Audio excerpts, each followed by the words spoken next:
Hello and welcome to tonight's SBC News. The inauguration ceremony of the Seychelles Institute for Culture, Heritage and the Arts took place at the Domaine de Val-de-Pré in Au Cap late this afternoon. Present at the ceremony was the President of the Republic, Wavell Ramkalawan, and other officers from branches of government. President Ramkalawan signed the documents which assented to the creation of this institution. In his speech, the Mayor of Victoria, David André, who is also responsible for culture, remarked that this is a very important moment in the history of Seychellois culture. President Ramkalawan and Mr. André unveiled the logo of the Seychelles Institute for Culture, Heritage and the Arts, the work of Miss Juliette Zelim. This new setup for the governance and administrative framework of culture recognizes that culture is the business of everyone. Everyone must be equipped with the tools to safeguard the Seychellois Creole culture.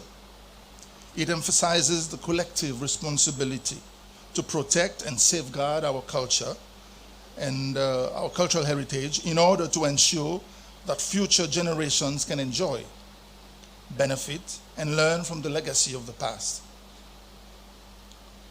The Seychelles Institute for Culture, Heritage and the Arts is a self-governing and independent body, an institution of the state, and is the highest policy-making body with a clear mandate. It is here to safeguard our culture. The Minister for Employment and Social Affairs, Patricia Franco, has commended the Seychelles breweries for its remarkable health and safety records. Minister Franco led a small delegation, including her Principal Secretary for Employment, on a tour of the brewery yesterday afternoon.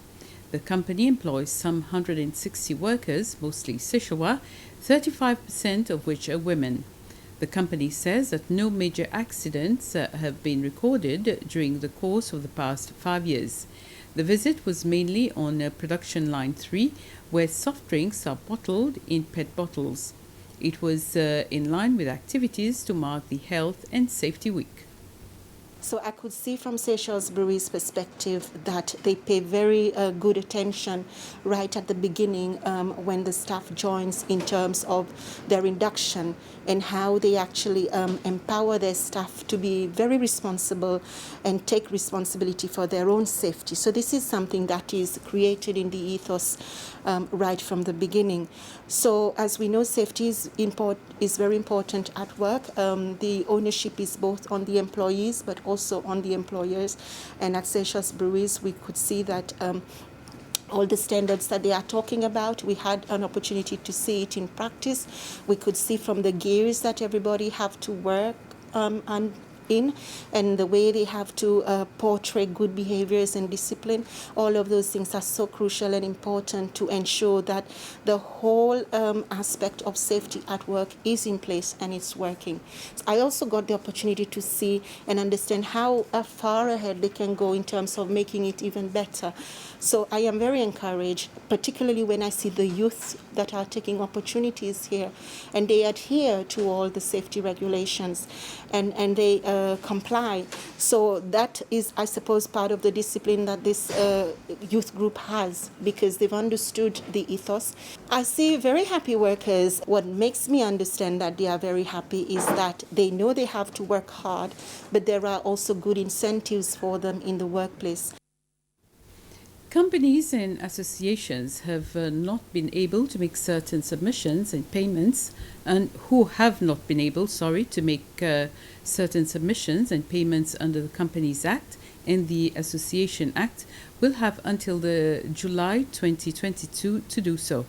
This is now that the Cabinet of Ministers has approved an amendment in the two acts that makes provision to have an amnesty plan for those who are not complying. The Registrar General, Wendy Pierre, says that with restrictions brought about by the COVID pandemic, many entities were not able to file their returns or make certain payments. The amendment bill will go before the National Assembly soon for approval. With the amnesty plan, which will bring amendments to the laws, they are being given until the 31st of July 2022 for them to comply. So this plan is, of course, expected to ease their operations and give them ample time to do what is required for them to bring themselves in good standing. So we are very pleased that the Cabinet of Ministers, they have been appreciative of the challenges that the domestic companies and associations they've faced. And these challenges, they've been brought to our attention also, through association, especially through the Seychelles Chamber of Commerce, which throughout we've been working very closely with. As mentioned, this is until the 31st July 2022.